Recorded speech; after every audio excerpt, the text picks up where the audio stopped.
Ahojte milí priatelia, takže 23. september sa blíži a tento dátum spomínam z toho dôvodu, že práve 23.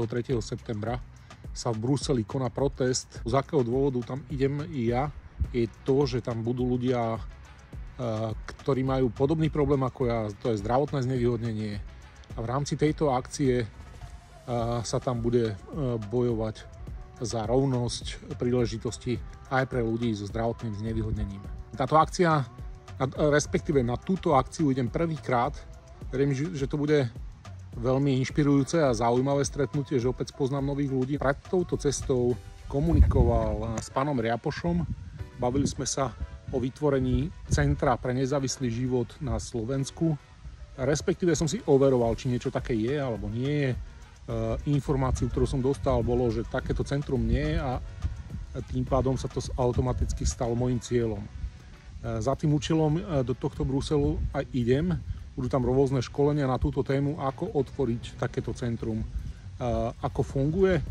A v podstate ten nezávislý život pre zdravotne znevýhodnené osoby, ako takým hlavným pilierom je tam osobná asistencia.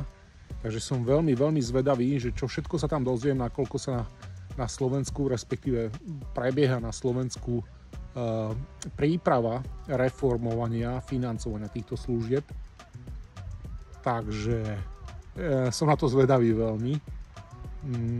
V rámci tohto eventu bola možnosť požiadať o preplatenie cesty a nákladov s týmto spojeným, tak opäť po konzultácii s pánom Riapošom, predsedom Slovenského paralympijského výboru, som odkomunikoval, koho teda osloviť, ako to vníma on, keďže jeho berem ako hádam asi aj najskúsenejšieho človeka v tejto oblasti.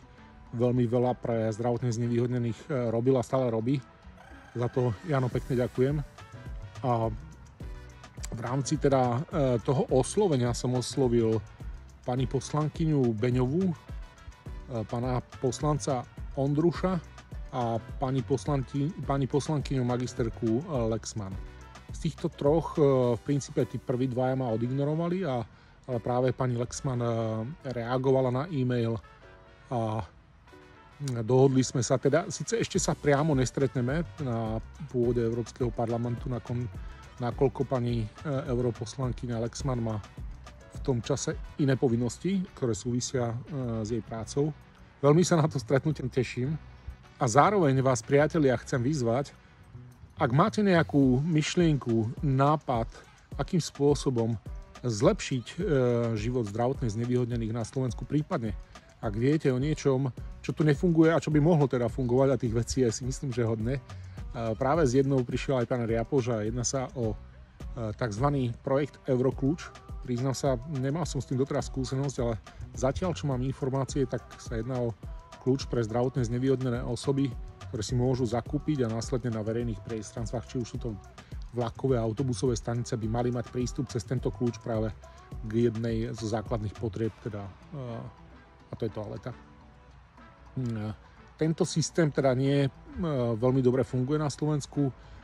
V rámci tejto akcie budeme mať možnosť sa stretnúť s eurokomisárom pre rovnosť a predostrieť tam myšlienky, nápady, čo by sa teda dalo robiť lepšie, problémy, ktoré nás trápia, a s tým súvisí práve táto výzva.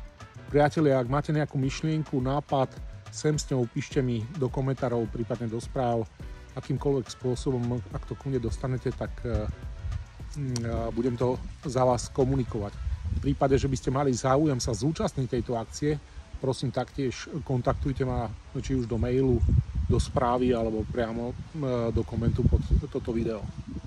Takže držte palce a zatiaľ sa s vami lúčim. Ahojte.